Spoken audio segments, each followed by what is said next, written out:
Juste avant que la vidéo commence, tu dois absolument savoir que tu peux récupérer une formation gratuite Assure ton bull market comme un pro et en plus de ça un accès VIP au contenu exclusif.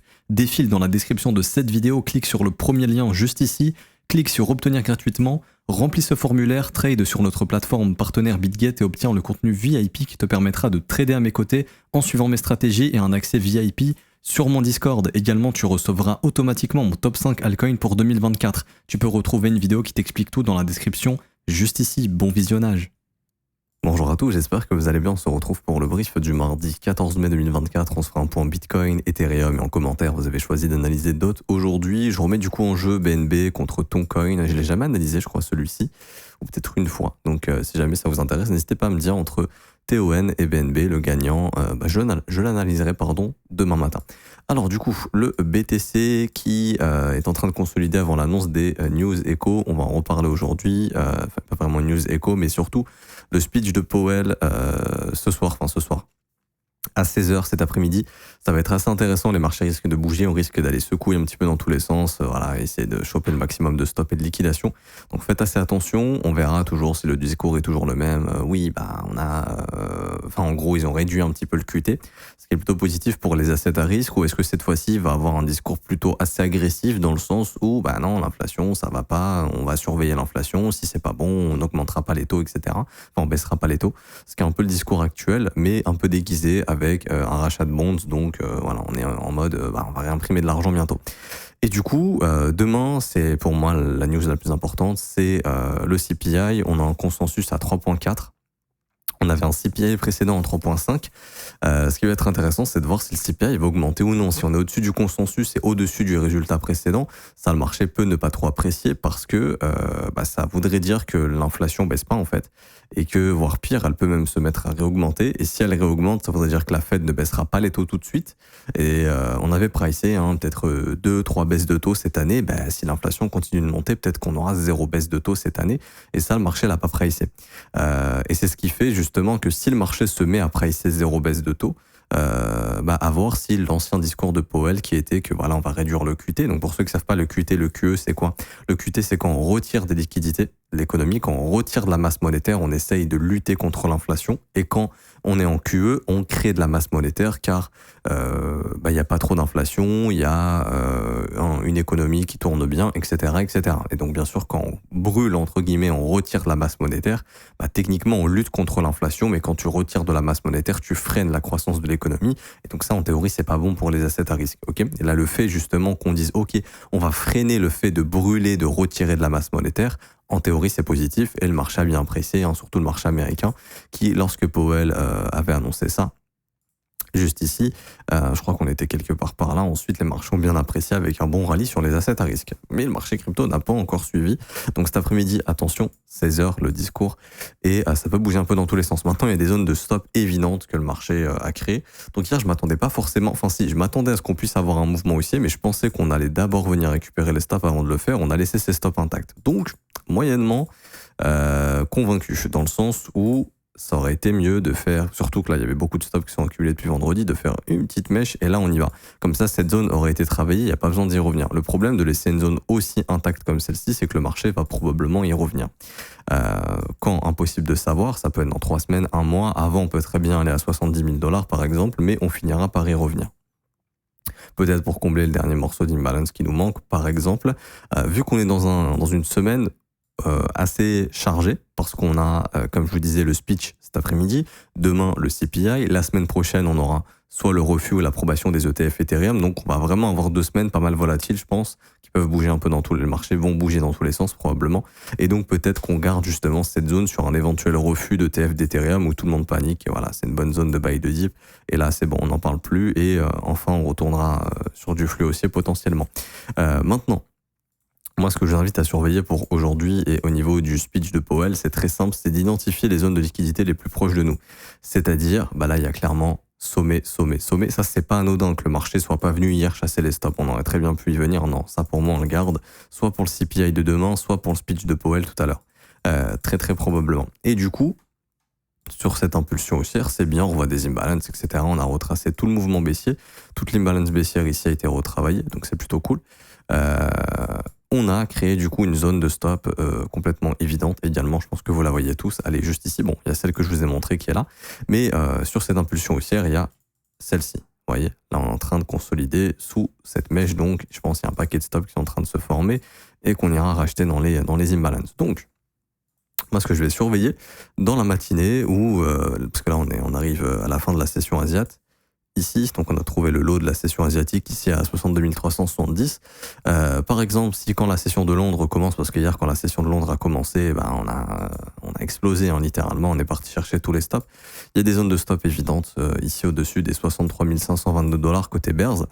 Et côté Bulls, c'est le lot de l'Asia et c'est ce lot ici qui a été trouvé hier matin, qui est d'ailleurs le Mandelo ici, si je dis pas de bêtises, quoique dans le Mandelo est plus bas. Ouais, le Mandelo est tout là-bas ici. Mais on a le plus bas ici de la session asiatique, plus un lot ici. Donc voilà, on a deux creux complètement évidents. Et même là, sur cette consolidation, on maintient ce niveau intact.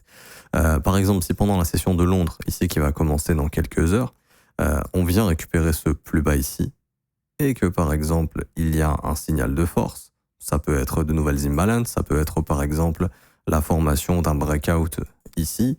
Là, à mon avis, c'est que le marché, c'est bon. On aura pris la zone en amont du speech de Powell pour aller distribuer le prix là-haut, tout simplement. Donc ça voudrait dire que là, dans la matinée, tac, on vient récupérer ça, ces imbalances, on les maintient. Et ici, on réintègre et là, on va chercher plus haut, tout simplement. Et pendant le speech de Powell, il faut s'attendre à ce que le prix vienne ici, donc aux 63 500, pour venir en fait liquider tout simplement tous ces sommets ici égaux. Il y en a 1, 2, 3. Donc là, il y a plein de stops que le marché va venir déclencher. Ça m'étonnerait qu'on garde ça intact, honnêtement. C'est trop propre pour être gardé intact. C'est pas anodin ici. C'est qu'il y a probablement besoin de contrepartie ici. T'as des mecs qui veulent peut-être exit des positions. Donc là, hop, on maintient ça artificiellement pour apporter beaucoup de stops et de liquidation là-bas en volume pour qu'il y ait de la contrepartie, tout simplement. Sinon, dans l'état, positif, cette impulsion haussière. Après, voilà, pas très positif d'avoir laissé autant de creux ici. Si jamais, malheureusement, on revient, pour moi, c'est assez simple. Si le prix revient casser ces sommets ici, ça sent pas bon. Pour moi, on peut venir s'amuser dans les imbalances, chasser les stops, etc. Voilà, pour faire de la continuation haussière. Par contre, au moment où on perd ces highs ici, je pense qu'à ce moment-là, il y aura très très probablement une reprise baissière et l'objectif sera de venir liquider ces creux ici. Si jamais le marché est un peu dans un mode, et c'est dans lequel on est actuellement, vraiment que des bars patterns, je pump, tac, tac, tac, tac, je dump, hop, hop, hop, hop, je repump comme ça. Généralement, c'est synonyme d'un marché qui est illiquide, qui sait pas trop où est-ce qu'il va, qui piège un maximum de personnes, donc c'est pas le meilleur endroit pour trader, honnêtement, c'est pas la meilleure période. Je vois sur les contrats dérivés que on avait beaucoup d'ouverture de position sur ces lots juste ici, là, il y a beaucoup de gens qui se sont donné une direction bien précise et je pense que c'était le short et ils se sont fait défoncer et on voit pareil que là sur cette consolidation il y a pas mal de gens qui ont ouvert des positions ici, là le marché commence à ralentir et même là sur cette hausse il y a beaucoup de gens qui ont ouvert beaucoup de positions, donc des longues et des shorts bien évidemment, mais si jamais le marché fait hop je bouffe les stops de tout le monde, je réintègre, là ça sera pas bon parce que ce sera la même pattern qu'on a fait ici en fait tout simplement. Hop, on consolide, on bouffe tous les stops, on réintègre et là on reprend du flux baissier. Et on piégerait les gens qui ont acheté ici. Et donc, encore une fois, on referait je consolide, je dump, je consolide, je pump, je consolide déviation, je dump. Enfin voilà, un marché très très relou. Donc voilà, le Bitcoin, c'est pas forcément l'actif le plus intéressant actuellement, je vais pas vous mentir. Très compliqué à lire en ce moment parce que ça bouge un peu dans tous les sens. Il n'y a pas vraiment de vraie direction qui est donnée. ETH, toujours ce problème pour moi. De beaucoup trop de stops, je pense qu'on garde ça pour les ETF, ok. Je pense qu'on y viendra quand il y aura soit un refus ou une approbation. Je pense qu'il y aura un refus. Je pensais qu'il allait avoir une approbation il y a 6 mois en arrière, mais maintenant je pense qu'il y aura un refus pour une approbation plus tard, parce qu'en fait la SEC n'a pas statué sur le fait que ETF c'est pas une security. La CFTC dit que c'est pas une security, la SEC dit que ça en est un. Donc c'est assez compliqué honnêtement. Je pense pas que ça va être approuvé tout de suite. Il y aura un refus, un appel, ils gagneront l'appel peut-être dans 6-12 mois et on aura notre ETF Ethereum. Mais bon, ça risque de déclencher un peu de volatilité lors du refus. Dans quelques jours, donc là la date limite c'est jusqu'au 24 mai, vendredi. On sera fixé, on risque d'avoir un refus. Si c'est une approbation, franchement c'est une grosse surprise et attention, mais le graphique nous l'aurait dit en fait. Après on peut avoir une approbation, mais t'as des mecs qui auraient été au courant, le prix serait en train de monter je pense. Ils seraient pas en train de dumper comme ça. Je pense qu'on est en train de pricer un refus et ça m'étonnerait qu'on ne vienne pas récupérer ces stops sur un éventuel refus. Maintenant, on a encore une semaine devant nous, peut-être un peu plus, ici sur ETH. Alors, il y a quelque chose qui a été assez positif, c'est ce que n'a pas réussi à faire Bitcoin. Lui, ETH l'a fait, c'est-à-dire que ETH, tranquillement, on est venu récupérer tous les stops ici. Hop. C'est ce à quoi je m'attendais sur Bitcoin, mais c'est ETH qui l'a fait, juste ici. Et bam, impulsion haussière. Et en plus de ça, ce qui est assez intéressant ici, c'est que hop, on a breaké cette zone juste là, hop, et ça pour moi c'est le point d'appui. C'est-à-dire que là on a des bougies avec du volume, fort volume, ok. Ensuite on a ici tout simplement hop, le marché qui est venu breaker cette zone, donc en plus de ça on a un breaker ici, ce qui est plutôt pas mal. Je vais le prendre au niveau du corps, au niveau de la mèche, etc. Peu importe. C'est un setup assez cool et pour moi, tant que le prix maintient le breaker ici, hop, grosso modo, hein, je vous donne un peu. Pour moi, tant que le prix vient maintenir cette zone, je m'attends à ce que ETH puisse pumper plus que ça. Au moment où on perd le breaker, bon bah c'est fini et direction baissière et après je vois plus de zone de stop avant les 2790. Donc il y a un setup tout con. Après bon c'est risqué de le prendre avant le speech etc. etc. Mais d'un point de vue technique, quand il y a ici déviation, réintégration, breaker, on peut facilement ici se positionner hop, sur le breaker ici. Tac, invalidation au niveau de cette mèche et il faut simplement aller chercher un 2 pour 1, voire plus. Zone de stop évidente, par exemple ici, là. Voilà, une zone facile pour distribuer le prix au-dessus de ce dernier high ici. Stop bear, juste là. Est-ce qu'il y a d'autres zones évidentes? Pas forcément. Est-ce que déjà ça fait un bon risk reward? Ouais, un bon risk reward ici, 2,3, c'est plutôt pas mal. Après, il y a moyen de manager son risque assez facilement en fonction de ce que fait le prix. Voilà, on peut remonter le stop par exemple. Tout comme on peut foutre le stop sous l'imbalance ici si on veut gagner du RR. Bon, moi je préfère le mettre au niveau du corps de chandelle parce que le prix peut toujours avec une mèche combler toute l'imbalance et aller un petit peu au niveau du corps. Mais voilà, si on revient ici, c'est pas pour faire un cadeau, hein, faire ça, hein, c'est très très probablement pour aller plus bas et vu que le prix n'a plus rien à foutre ici, son objectif ce sera de venir récupérer cette zone de stop. Donc si c'est pas pour maintenant, c'est pour l'ETF, je pense que ce trade peut réussir tout simplement et là je pense que pour moi c'est le trade bullish ici. C'est comme le trade bullish qu'on avait vu sur Bitcoin. Juste ici, je vous le remontre, qui est toujours d'actualité. On avait vu l'entrée autour des 61 300, 61 500. Juste ici, sauf que là, c'est du H4 pour vous montrer la pattern. Mais grosso modo, on est venu déclencher tous les stops sous les 59 000 $. On a ensuite ce qu'on appelle un breaker, c'est-à-dire que là, on a un bloc qu'on a cassé. Donc, on a un breaker, imbalance. Donc, c'était ici qu'il fallait se positionner. Et c'est ici hein, la zone qu'on doit absolument défendre. On l'a vu avec les pointillés, tout simplement. Et donc, c'est la même chose. Tu te positionnes ici. Tu prends la mèche ou le corps de chandelle, peu importe, on va prendre la mèche. Juste ici, tu fous ton stop là où il n'y a plus d'imbalance, donc juste ici, et le TP, tu vas facilement chercher un 2 pour 1. Et ici, ça nous ramène au-dessus du dernier sommet. Et en théorie, je pense même que ce trade, on peut le pousser sans problème jusqu'au 68 000 $. Ça, c'est l'idée de trade long. Ce que je viens de vous montrer sur Ether, en fait, on l'a fait sur Bitcoin il y a quelques semaines. Sauf que là, sur Ethereum, c'est en H1. Et en daily, vous vous rappelez, on avait vu ensemble, hein, pour moi, tant que l'imbalance ici est maintenu, l'objectif, c'est de venir récupérer cette zone ici des 68 000 $. Au moment où on perd cette imbalance, là, pour moi, il n'y a plus rien de bullish sur Bitcoin. Et je pense qu'on viendra au minimum aux 54 400. D'où justement le niveau important qui est ce breaker H4 qui doit absolument être maintenu.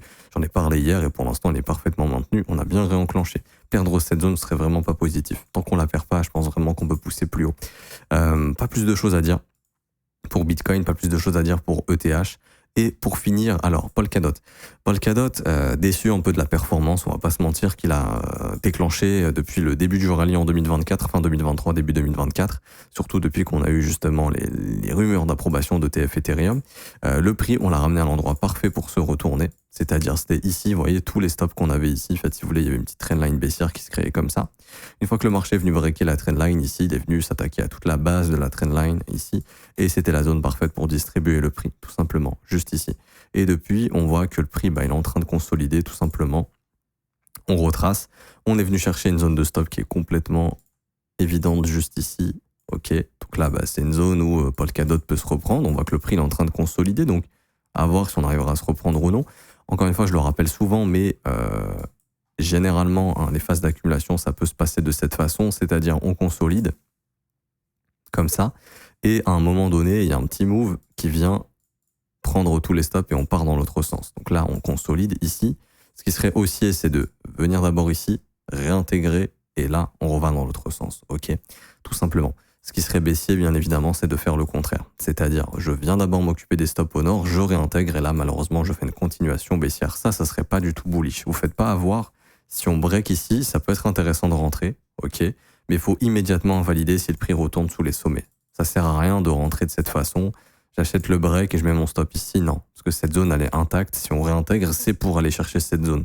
Donc, autant gagner du R ici. Et, ok, je rentre sur un breakout, ça peut être un piège.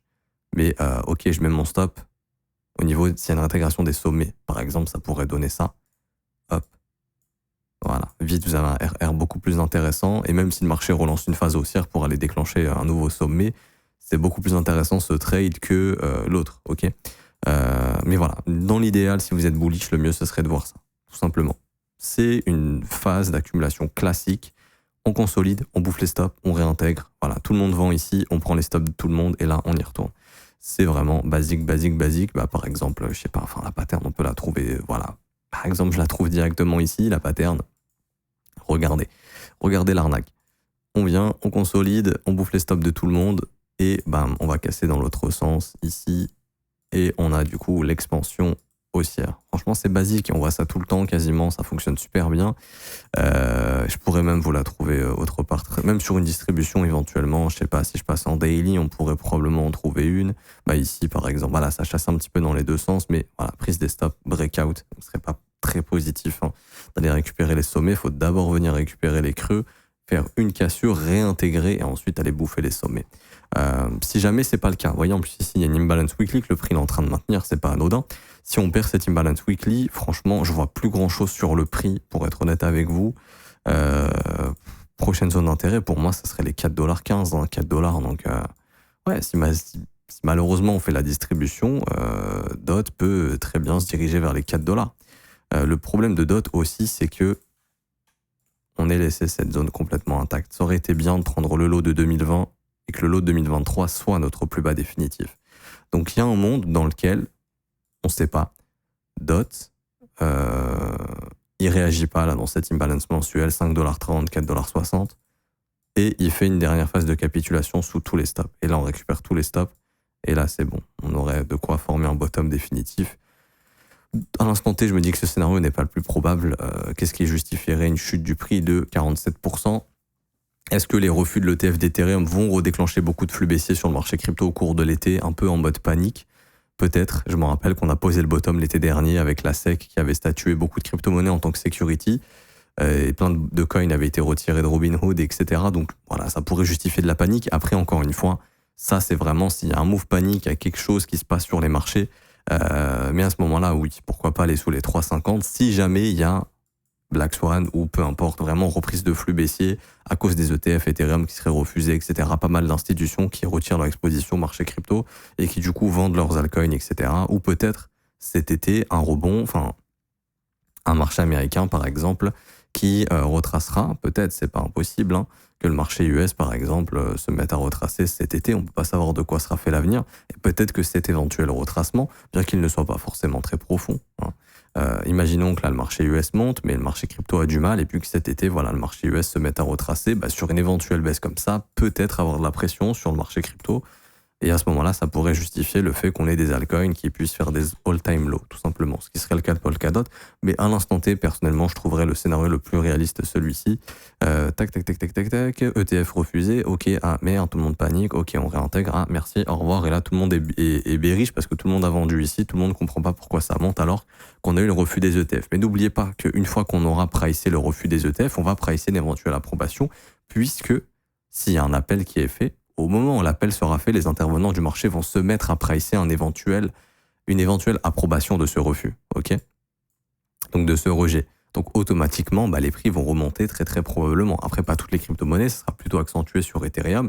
Mais voilà, si on a du flux haussier sur le marché crypto par la suite, bon bah ça pourrait bénéficier à ce genre d'asset-là. Pour les objectifs haussiers, franchement compliqué.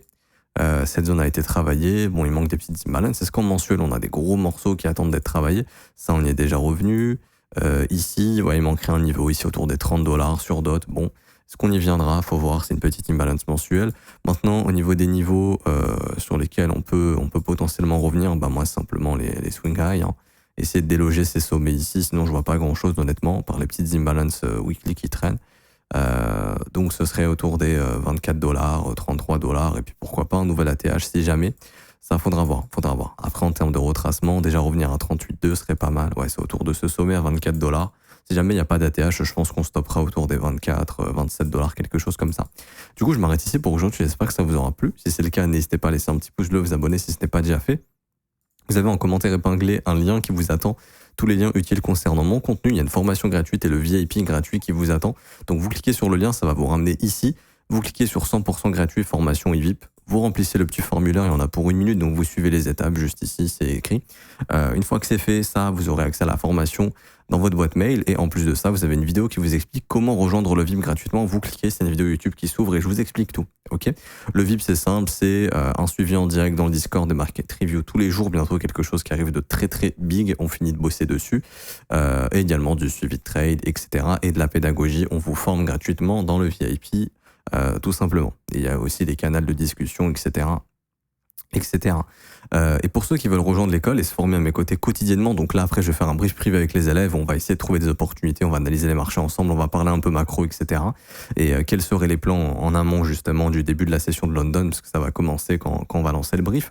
Vous pouvez nous rejoindre dans l'école, donc c'est le lien ici, rejoins mon école de trading. Cette fois-ci c'est payant, ça commence à partir de 49 € par mois, c'est sans engagement, vous pouvez annuler le renouvellement quand vous le souhaitez. Et vous avez aussi les offres 3, 6 et 12 mois qui sont disponibles avec des réductions.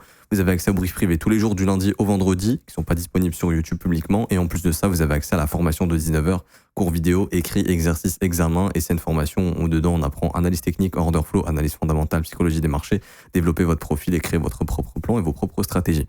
Vous pouvez nous rejoindre, vous êtes les bienvenus. Je m'arrête ici. Bonne journée à tous, on se retrouve demain. Ciao, ciao.